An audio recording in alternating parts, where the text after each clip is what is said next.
Okay, folks, I think you might notice something. Yeah, one was gonna say I didn't shave. Yeah, that's my bad, but that's not what I mean. I guess a lot of you are probably gonna notice I'm not wearing my 44 jersey. It's 'cause I'm marking the end of the college football season. Yes, finally, college football's over. Ohio State with a 34-23 win over Notre Dame last night, and Ohio State wins the title, and I think saves Ryan Day's job. Because I think if he didn't win last night, he probably was going to be fired. Because, hey, he hasn't won against Michigan. He's lost 4 straight to the Wolverines, and of course, that's Ohio State's biggest rival. But I digress. I kind of wonder about the 12-team playoff now. Yeah, there was a big cry for more inclusivity and that because, hey, for years it was a 4-team playoff. Yeah, I can see having more teams. But I mean, how late do you want to have the college football season go? It used to end right after January 1st. Because, hey, it was always the pollsters and always deciding the top 2 teams to play for the national title. You know, I mean, in some ways, I can see why that worked.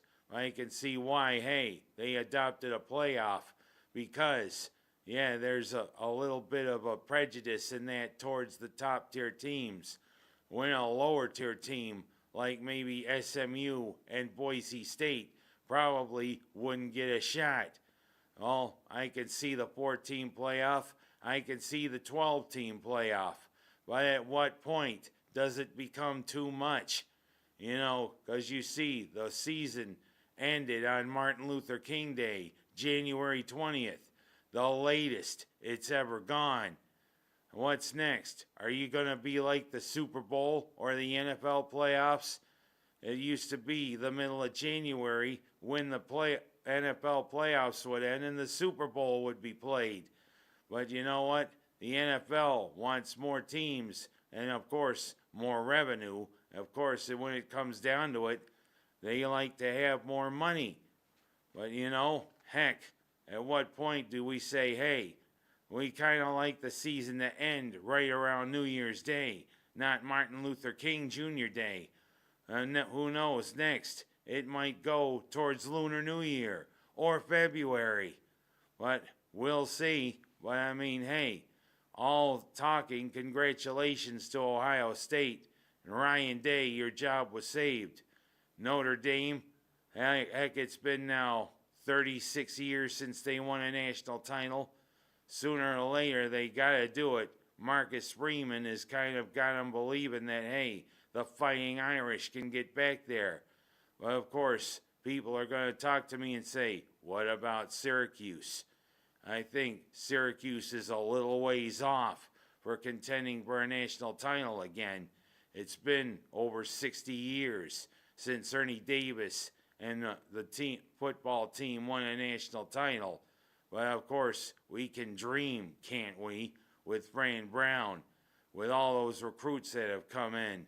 Well, of course, you see how bottom-loaded we are with new recruits, freshmen and sophomores, because of what the portal has done. Heck, I kind of hear the portal starting up now. And out comes a player. And I mean, he probably is looking like Owen Wilson on a bad hair day. And he'll probably be talking like Owen Wilson. Oh, no. I have got to come here, dude. I like it really good. But I digress. Just how late do people want college football? We'll see. And I'm going to go from talking about college football to talking about SU basketball again. Yeah, it was another week where we kind of wonder, how long do we really fire up the fire archery thing? Because against Louisville, we played with Louisville for a while, and then we showed, hey, we can't play against the big guys. Louisville had a couple of down years, but they're back among the best ones in the ACC now. And I mean, Louisville showed it with a big thumping victory over the Orange. And then the Orange welcomed Notre Dame into the Dome, and it looked like it was going to be a repeat. These slow starts, they can't keep happening. What is it with Autry and the Orange? They like to get off to these very slow or sluggish starts. And they fall behind by 11, 12 points. You can't keep doing that, even against the lower tier ACC teams. And what can you say? Maybe we become a lower tier ACC team for this year, only this year, hopefully. But we get our way back and we take the lead. Nice way to fight back. But you gotta think of William Shakespeare when it comes to Notre Dame's coach. Yeah, it should be the taming of the Shrewsbury. Because right at the end, they got called for an illegal screen. And with 9/10 of a second left, Shrewsbury went ballistic. He tried to do his own imitation of Jim Boeheim against Duke long ago. But you know what? He wasn't able to rip off his jacket. But hey, he said a few choice words to the ref. And you see, Syracuse, who continues to confound me with their poor three-throw shooting, went up there and made it a lot bigger victory than, the score really showed. But whatever, a victory over Notre Dame. But how long before we really fire up the Fire Autry thing? Because, we fall behind and then we get stomped on by these good teams. And we got a couple of chances this week to either show that, hey, we can improve or get stomped on. Clemson tomorrow night and Pitt on Saturday. And by the way, on Saturday, I should say happy birthday to a local legend, Dave Rogers, who turns 90 years old. God bless you, David. And he is a big Syracuse and Buffalo fan himself. But, I know he'd agree with me. What is it with this team? Are we going to celebrate maybe a couple of good victories or a couple more good ways to say, Fire Autry? We'll see.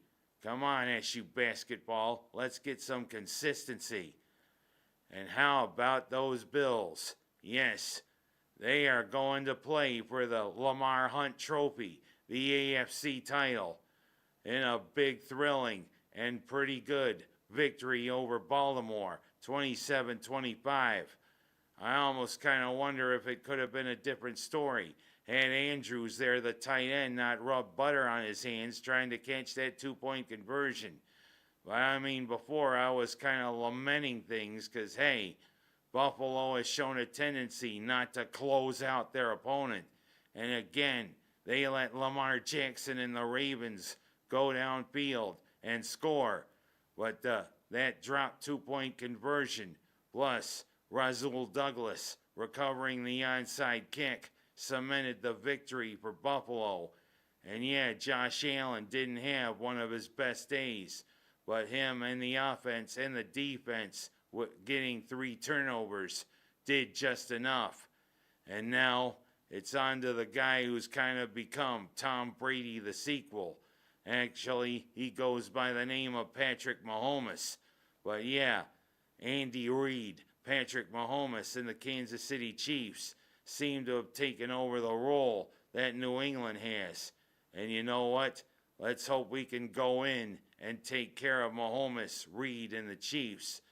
And I could say, like a good neighbor in Buffalo, State Farm ain't there for you, Patrick. Of course, everybody had to show right before the game started between Kansas City and Houston, him getting a peck on his cheek from his wife. Aww. And of course, everybody had to see that Taylor Swift was there in Arrowhead Stadium, rooting on Travis Kelce. Big deal. She sucks. Her singing sucks. That's all I have to say. And that's what I'm going to say Sunday at 6:30 when Buffalo hopefully can knock off the Chiefs and get back to the Super Bowl for the first time in 31 years. And you know what? Hopefully it'll be a great game between Washington and Philadelphia for the NFC title. Washington pulling off the upset of Detroit, especially when Detroit coughs it up 5 times. You can't win if you cough it up 5 times, but you can take some medicine, and that's what Detroit's probably going to do. Last but not least, yeah, it's time to fire up the local basketball. The Waterloo girls, they're rolling again, and they got a pretty good game tonight against Pittsburgh Sutherland. The boys take on Midlakes.